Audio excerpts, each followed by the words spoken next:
Hello everyone, welcome to this channel. आज हम करेंगे इलेक्ट्रोमैग्नेटिज्म। इलेक्ट्रोमैग्नेटिज्म जैसे कि आपको नाम से ही दिख रहा है कि इलेक्ट्रो मीन्स क्या होता है, इलेक्ट्रिसिटी, और मैग्नेटिज्म का मतलब क्या होता है, मैग्नेटिक इफेक्ट, यानी प्रॉपर्टी ऑफ मैग्नेटिज्म, मैग्नेट। ठीक है, मैग्नेटिक इफेक्ट। अब इस चैप्टर में हम लोग क्या करेंगे, हम लोग इलेक्ट्रिसिटी और मैग्नेटिक इफेक्ट यानी मैग्नेट का रिलेशनशिप देखेंगे कि इन दोनों के बीच में कोई रिलेशन होता है या नहीं होता है। हमने इलेक्ट्रिसिटी का अलग फिनोमिना पढ़ा है और मैग्नेटिक इफेक्ट को, मैग्नेटिज्म को अलग पढ़ा है, बट इस चैप्टर में हम इसका कॉम्बिनेशन देखेंगे। ठीक है, उससे पहले हम थोड़ी सी बात करते हैं मैग्नेट के बारे में। मैग्नेट क्या होता है, देखो कि मैग्नेट के बारे में आप बचपन से जानते हो, पढ़ते आए हो, और कई बच्चे तो मैग्नेट से खेलते भी हैं। तो मैग्नेट क्या होता है, एक ऐसा सब्सटेंस या ऐसा मटेरियल जो दूसरी चीज को अट्रैक्ट करता है। वो दूसरी चीज क्या होती है, हमारी बेसिकली आयरन होती है। सबसे ज्यादा अट्रैक्शन पावर जो होती है मैग्नेट की, वो आयरन के लिए होती है। आयरन को वो अट्रैक्ट करता है, ये चीज आपको पता है। मैग्नेट एक्चुअल में क्या है, मैग्नेट एक मटेरियल है जो शो करता है प्रॉपर्टी ऑफ अट्रैक्शन और रिपल्शन। ठीक है, अट्रैक्शन और रिपल्शन की प्रॉपर्टी को शो करता है, वो हमारा मैग्नेट होता है। अब मैग्नेट एक का जो सबसे और है, यानी कच्चा मैग्नेट जो होता है, that is known as magnetite. Magnetite से बनता है वो। और मैग्नेटाइट जो होता है, मैग्नेटाइट का फॉर्मूला है Fe2O3। देखो अब Fe2 क्या है हमारा, Fe क्या होता है, आयरन होता है, यानी आयरन का ही एक कंपाउंड है मैग्नेट। इसीलिए उसकी जो अट्रैक्टिव प्रॉपर्टी होती है वो आयरन की तरफ ज्यादा होती है।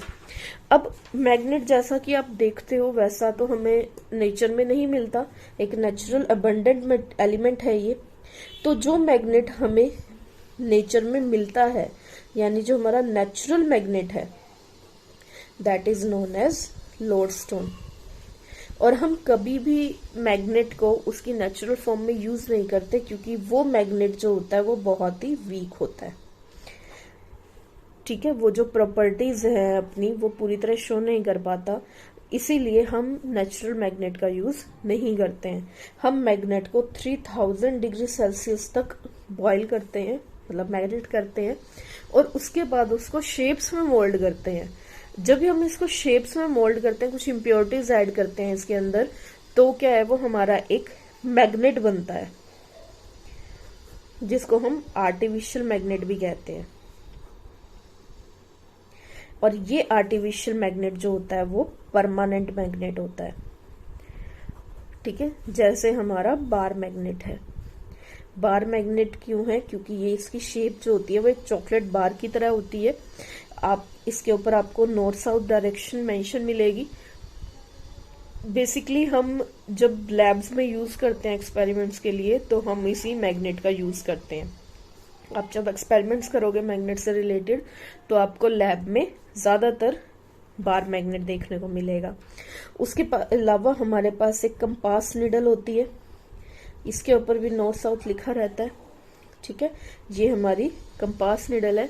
अभी कंपनी पे डिपेंड करता है, कई बार क्या करते हैं वो मेंशन करने की बजाय इसके हाफ पार्ट को पेंट कर देते हैं, जिससे आपको पता चल जाता है कि ये पार्ट कौन सा है और वो पार्ट कौन सा है।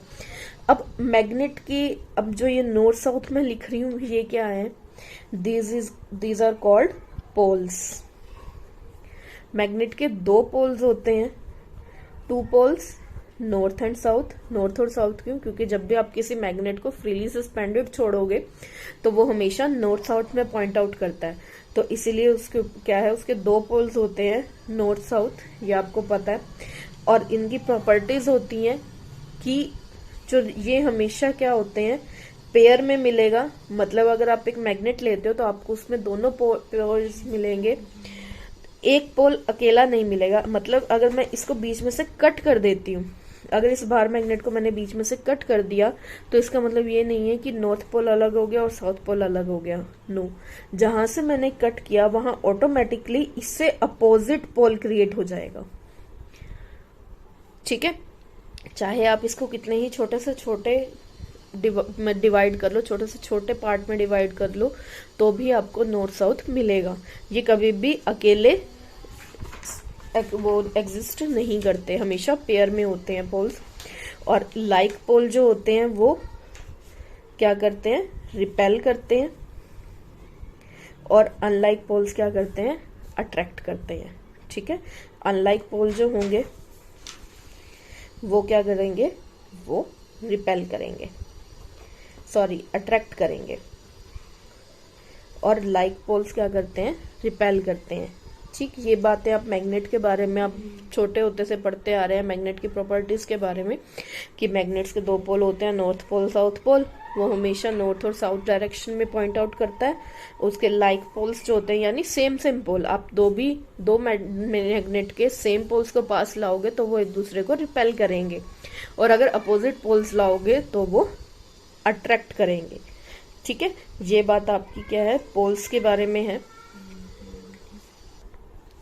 अच्छा, इसके बाद एक चीज और मैं आपको बता दूं कि हमारी जो रिपल्शन होती है, रिपल्शन क्या है, रिपल्शन एक श्योर टेस्ट है ऑफ मैग्नेट। मतलब क्या हुआ कि अगर मान लो मेरे पास एक मैग्नेट है, वो मुझे पता है कि ये मैग्नेट है, लेकिन मेरे पास एक और एलिमेंट है या मेटल है जो भी है मेरे पास, मैंने देखना है कि वो मैग्नेट है या नहीं है। ब्लैक कलर का है, बिल्कुल सिमिलर लग रहा है मैग्नेट के देखने में, लेकिन हमें ये श्योर करना है कि वो मैग्नेट है या नहीं है, तो उसके लिए हम क्या करते हैं, हम रिपल्शन टेस्ट करते हैं। मतलब देखो क्या होता है कि अगर हम एक आयरन के पीस को या एक कॉपर के पीस को हम मैग्नेट के पास लाएंगे तो वो उसको अट्रैक्ट करेगा। ठीक है, और ऐसे ही अगर हम मैग्नेट के अपोजिट पोल को लाएंगे तो भी अट्रैक्शन होगी। लेकिन रिपल्शन किस केस में होगी, सिर्फ और सिर्फ तब होगी जब दो सेम पोल एक दूसरे के आमने सामने आएंगे। मतलब कि रिपल्शन सिर्फ और सिर्फ दो मैग्नेट्स के बीच में ही होती है, आयरन के साथ या किसी दूसरे एलिमेंट के साथ रिपल्शन नहीं होती है। तो इस वजह इसीलिए अगर आपको ये देखना है कि हमारे पास जो एक अननोन सब्सटेंस है वो मैग्नेट है या नहीं है, तो आप उसके पास एक मैग्नेट लाओगे, अगर अट्रैक्ट हो गया तो वो आयरन भी हो सकता है, मैग्नेट भी हो सकता है। बट अगर रिपल्शन हुई, रिपल्स हो गया उससे, तो वो डेफिनेटली एक मैग्नेट है। ठीक है, अब बात करते हैं हम मैग्नेटिक फील्ड लाइंस की। मैग्नेटिक फील्ड लाइंस क्या होती हैं, मैग्नेटिक फील्ड लाइन से पहले हम बात कर लेते हैं मैग्नेटिक फील्ड की। फील्ड का मतलब आपको पता है, एक एरिया, एक स्पेसिफिक एरिया। ठीक है, मैग्नेटिक का मतलब होगा मैग्नेटिक इफेक्ट, यानी कि एक ऐसा एरिया जिसके अंदर एक मैग्नेट अपनी मैग्नेटिज्म की प्रॉपर्टी को शो कर सकता है। मैग्नेटिज्म यानी कि अपनी अट्रैक्शन और रिपल्शन की प्रॉपर्टी को शो कर सकता है, वो हमारा मैग्नेटिक फील्ड होता है। ठीक है, जहां एक मैग्नेट अपनी मैग्नेटिज्म को शो कर सके, उतना ही फील्ड हमारा उसका मैग्नेटिक फील्ड होगा। ठीक है, अब आती है बात मैग्नेटिक फील्ड लाइंस की। मैग्नेटिक फील्ड लाइंस जो होती हैं इमेजिनरी लाइंस हैं। इमेजिनरी लाइंस मतलब ये हम इमेजिन करते हैं, एक्चुअल में नहीं होती हैं, हम इमेजिन करते हैं, हम अपनी तरफ से वो लाइंस को ड्रॉ करते हैं। ठीक है, अब मैंने एक मैग्नेट लिया, इसके चारों तरफ मैंने आयरन फीलिंग्स रख दी। ठीक है, अब क्या है, इस कार्डबोर्ड के ऊपर मैंने जिसके ऊपर मैंने बार रखा, बार मैग्नेट रखा, उसके चारों तरफ मैंने आयरन फीलिंग्स रखी। उसको थोड़ा सा जब मैं टैप करूंगी तो ये जो आयरन फीलिंग्स हैं वो इस मैग्नेट के आसपास अपने आप को अरेंज कर लेंगी। ठीक है, ये जो अरेंजमेंट है, ये हमारी जो लाइंस मैंने ड्रॉ की हैं, these are magnetic field lines. यानी मैग्नेटिक फील्ड के अंदर जो लाइंस हम ड्रॉ करते हैं ये दिखाने के लिए कि ये जो एरिया है वो कितना है, वो हमारी मैग्नेटिक फील्ड लाइंस होती हैं। ठीक है, मैग्नेटिक फील्ड लाइंस की अपनी कुछ प्रॉपर्टीज हैं, बेसिक प्रॉपर्टीज बताती हूँ। देखो इसकी कि मैग्नेटिक फील्ड लाइंस जो होती हैं वो नॉर्थ पोल से एग्जिट करती हैं, नॉर्थ पोल से एग्जिट करती हैं, और जो मैग्नेट के अंदर एंटर करती हैं वो करती हैं साउथ पोल से। ठीक है। और इनसाइड मैग्नेट वो साउथ से नॉर्थ जाती हैं। ठीक है। आउटसाइड मैग्नेट वो नॉर्थ से साउथ जाएंगी और इनसाइड मैग्नेट वो साउथ से नॉर्थ जाती हैं। दूसरी बात, दो मैग्नेटिक फील्ड लाइंस कभी भी इंटरेक्ट नहीं करती, इंटरसेक्ट नहीं करती। ठीक है। वो क्या है, वो इंटरसेक्ट नहीं करती, मतलब एक ऐसे और एक ऐसे नहीं जा सकती, क्योंकि मैग्नेटिक फील्ड लाइंस हमें डायरेक्शन बताती है मैग्नेटिक फील्ड की। तो अगर वो यहाँ पे एक दूसरे को क्रॉस कर लेंगी तो क्या होगा, यहाँ पे अगर मैं मैग्नेटिक फील्ड देखती हूँ तो मैं यहाँ जाऊंगी या यहाँ जाऊंगी, तो वो एक स्पेसिफिक डायरेक्शन नहीं आएगी। इसीलिए दो मैग्नेटिक फील्ड लाइंस जो हैं वो इंटरसेक्ट नहीं करती हैं आपस में। ठीक है। ये इसकी बेसिक प्रॉपर्टीज हैं। दूसरी बात, जहां पे हमारे पास मैग्नेटिक फील्ड लाइंस पैरेलल हो जाएं, ठीक है, वहां पे मैग्नेटिक फील्ड जो होता है वो यूनिफॉर्म हो जाता है। वहां पे यूनिफॉर्म मैग्नेटिक फील्ड हो जाएगा आपका। यूनिफॉर्म मैग्नेटिक फील्ड क्या मतलब क्या है कि वहां पे हर जगह पे मैग्नेटिक फील्ड की वैल्यू सेम रहेगी। ठीक है। जहां पे मैग्नेटिक फील्ड लाइंस पैरेलल हो जाएंगी वहां पे यूनिफॉर्म मैग्नेटिक फील्ड हो जाता है। उसके बाद जहां पे हमारी जो मैग्नेटिक फील्ड लाइंस हैं, देखो पोल्स पे जो मैग्नेटिक फील्ड है वो ज्यादा होगा, जो उसकी स्ट्रेंथ है वो हाई रहेगी। ठीक है। और मिडल में स्लो हो जाती है। ठीक है। मैग्नेटिक फील्ड की स्ट्रेंथ पोल्स पे हाई होगी और मिडल में कम हो जाती है, क्योंकि एग्जिट और एंटर देखो पोल्स पे ज्यादा होती है। अब अगर एक नॉर्मल आप किसी थिएटर में जाते हो तो आपने कभी देखा होगा, जब आप कहीं से एंटर करते हो और एग्जिट करते हो तो एंट्री और एग्जिट जो पॉइंट होता है वहां पे भीड़ ज्यादा होती है। ठीक है। और नॉर्मल अब अंदर जाते हो तो वहां पे तो प्रॉपर आपको स्पेसिंग होती ही है। तो इसीलिए इसका भी सेम है, पोल्स पे स्ट्रेंथ ज्यादा होगी और मिडल में कम होती है। जहां पे पैरेलल हो जाएंगी वहां पे यूनिफॉर्म मैग्नेटिक फील्ड आएगा। ठीक है। और इनसाइड मैग्नेट ये हमेशा पैरेलल होती हैं। ठीक है। ये चीज भी आप ध्यान रखना, inside magnet magnetic field lines जो होती हैं वो पैरेलल होती हैं। क्लियर है ये बात। ये हमारी मैग्नेटिक फील्ड थी, मैग्नेटिक फील्ड लाइंस और मैग्नेट के बारे में हमने कुछ बातें की। अब आते हैं हम अपने मेन टॉपिक पे, जो है हमारा इलेक्ट्रोमैग्नेटिज्म के अंदर। देखो, इलेक्ट्रिसिटी जो है वो एक अलग कंसेप्ट है और एक मैग्नेट जो होता है वो अलग कंसेप्ट है। अब हमें इन दोनों को मिक्स पढ़ना है।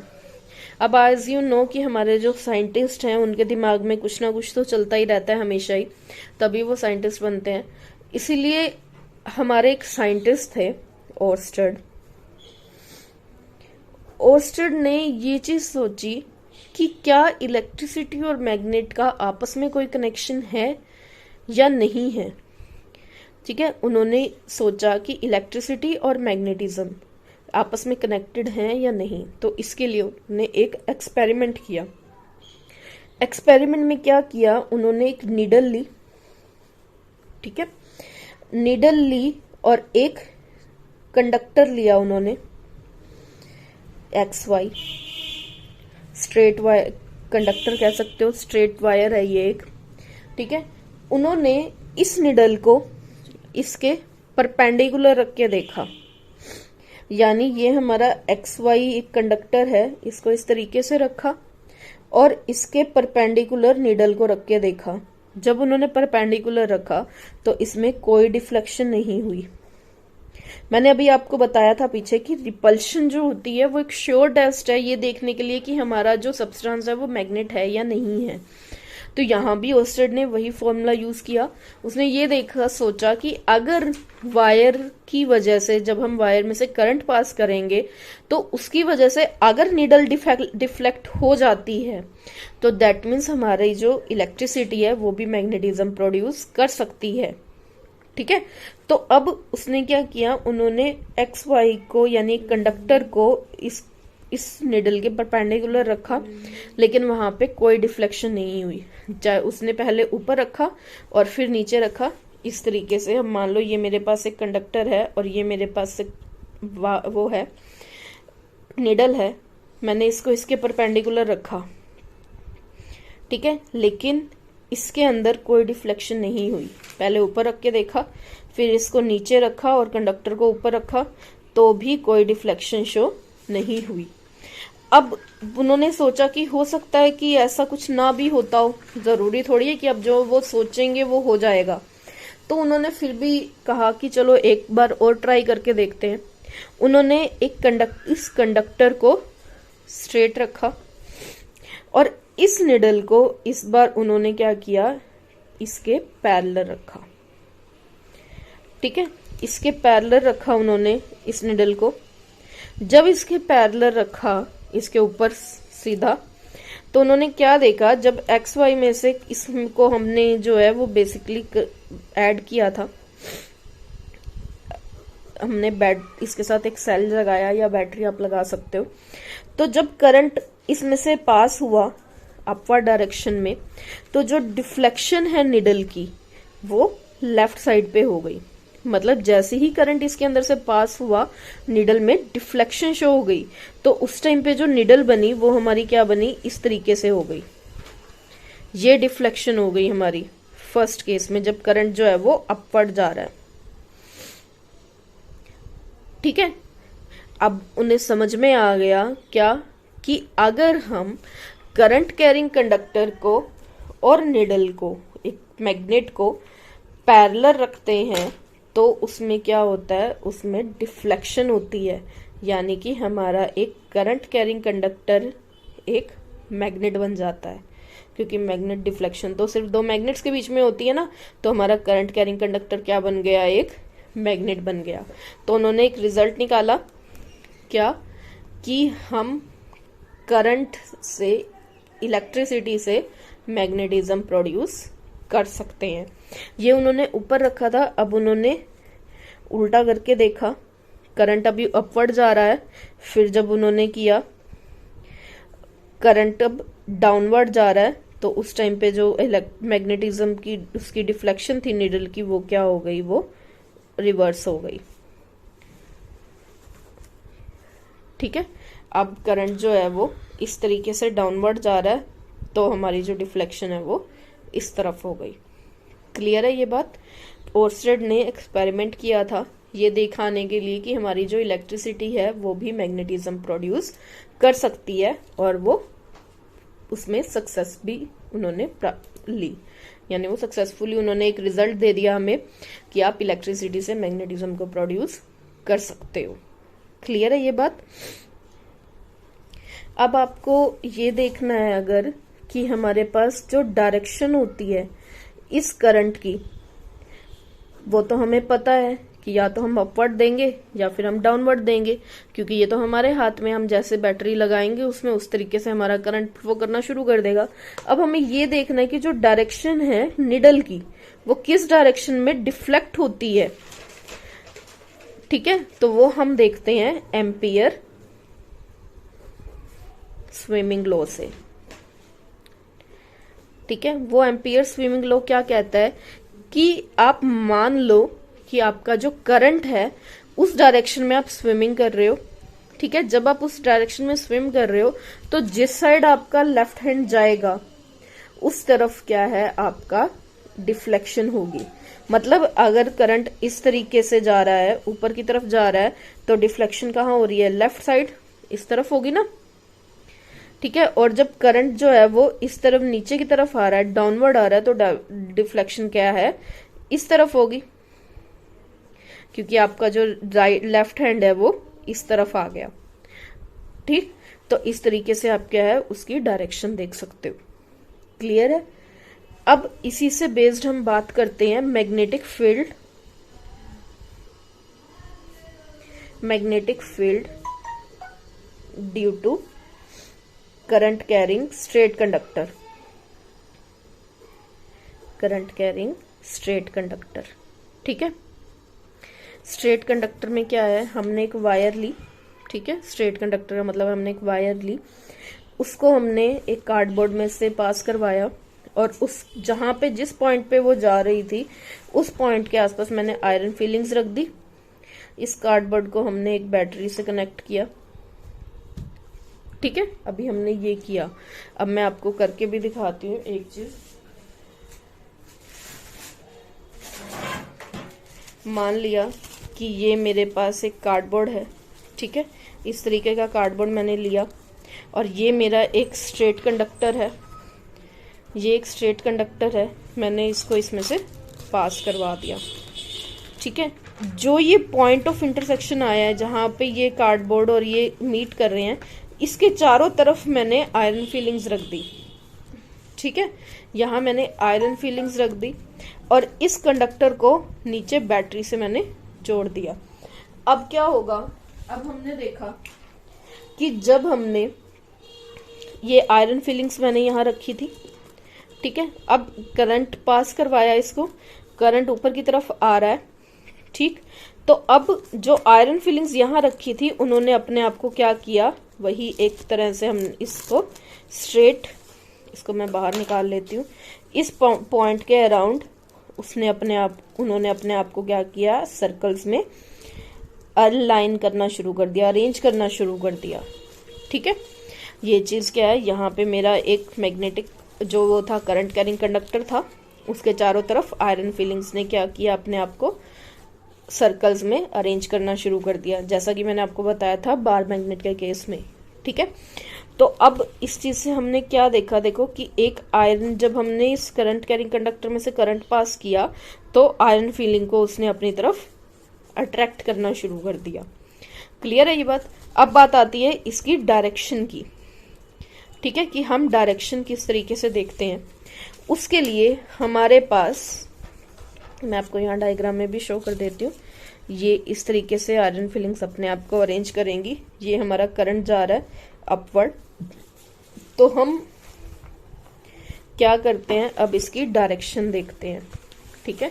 उस डायरेक्शन के लिए हमारे पास एक रूल है, राइट हैंड थंब रूल।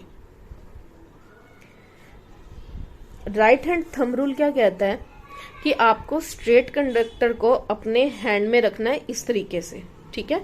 आपका थंब ऊपर की तरफ होगा और वो जो फिंगर्स हैं वो इस तरीके से कर्ल होंगी, ठीक है। जो आपका थंब है वो क्या करेगा, आपको करंट की डायरेक्शन दिखाएगा, और जो आपकी फिंगर्स हैं, कर्ल फिंगर है जो आपने मोड़ी हुई हैं, वो आपको क्या दिखाएंगी, वो मैग्नेटिक फील्ड लाइंस की डायरेक्शन दिखाएंगी, ठीक। अब आप देखो जरा ध्यान से, ये मेरा राइट हैंड है, मैंने एक स्ट्रेट कंडक्टर को पकड़ा इस तरीके से अपने उसमें हैंड में, ये जो करंट है मेरा अपवर्ड जा रहा है, ठीक। और जो मेरी फिंगर्स हैं वो क्या कर रही हैं, वो यहां से आपको देखना है, ये क्या हो रही है, ये आपको कर्ल यहां से होती दिखाई दे रही है, दैट मीन ये कौन सी डायरेक्शन है हमारी, एंटी क्लॉकवाइज। इसका मतलब क्या हुआ कि अगर करंट जो है वो अपवर्ड जाएगा तो जो मैग्नेटिक फील्ड लाइंस हैं वो क्या होंगी मेरे पास, एंटी क्लॉकवाइज, ठीक है। और इसका अपोजिट हो जाएगा, अगर मेरा करंट जो है वो डाउनवर्ड जा रहा है तो जो फिंगर्स हैं वो क्या हो रही हैं, वो क्लॉकवाइज डायरेक्शन शो करेंगी। तो करंट जो है वो अगर डाउनवर्ड जाएगा तो मैग्नेटिक फील्ड लाइंस जो है वो क्लॉकवाइज जाएंगी, ठीक है। तो अब ये यहाँ पे क्या है, मेरे पास मैग्नेटिक फील्ड लाइंस हो गई क्लॉकवाइज, करंट हमारा डाउनवर्ड है तो, करंट अगर अपवर्ड है तो magnetic field lines anti clockwise हो गई। ये किसने बताया, हमारा राइट हैंड थंब रूल में। ध्यान रखना, राइट हैंड थंब रूल बोला तो राइट हैंड ही लगेगा, इसका ऐसे मत करना, ऐसे करोगे तो अपोजिट हो जाएगा उसके, ठीक है। तब करंट अपवर्ड में क्लॉकवाइज आएगा और डाउनवर्ड में एंटी क्लॉकवाइज आएगा। Right hand thumb rule, that means आपका राइट हैंड। क्लियर है ये बात, ठीक है। तो अब एक चीज और मैं आपको बता दूं, जो हमारा मैग्नेटिक फील्ड होता है उसको हम बी, कैपिटल बी से डिनोट करते हैं, और उसकी एसआई यूनिट जो होती है वो टेस्ला होती है, ठीक है। अब इस केस में जो हमारा बी है वो डिपेंड करता है, डायरेक्टली प्रोपोर्शनल होता है करंट के। जितना ज्यादा आप करंट उसको दोगे उतना ज्यादा उसके अंदर से मैग्नेटिज्म प्रोड्यूस होगा, मैग्नेटिक फील्ड प्रोड्यूस होगा। और इनवर्सली प्रोपोर्शनल होता है distance between the magnetic field lines और जो हमारा करंट कैरिंग कंडक्टर है उसके। ठीक है, जितना ज्यादा आप दूर जाते जाओगे कंडक्टर से उतना आपका जो है मैग्नेटिक फील्ड कम होता जाएगा। कंबाइनली इसको हम लिख सकते हैं B is directly proportional to I by R. ठीक है, जैसे जैसे करंट बढ़ेगा वैसे वैसे बी बढ़ेगा, जैसे जैसे आर बढ़ेगा वैसे वैसे हमारा बी जो है वो कम होता जाएगा। ये एक वेक्टर क्वांटिटी है। क्लियर है ये बात? इसको हम टेस्ला में मेजर करते हैं। तो अब आप ये ध्यान रखना कि बी जो है वो करंट और डिस्टेंस पर डिपेंड करता है। ठीक है, इसे आगे हम नेक्स्ट वीडियो में करेंगे। अगर आपको ये वीडियो पसंद आई हो तो प्लीज़ लाइक एंड सब्सक्राइब ज़रूर कीजिए चैनल को। और कोई अगर आपको डाउट है तो आप कमेंट सेक्शन में जाके प्लीज़ उस में कमेंट कर सकते हैं ताकि आपका वो डाउट क्लियर किया जा सके। Okay, bye.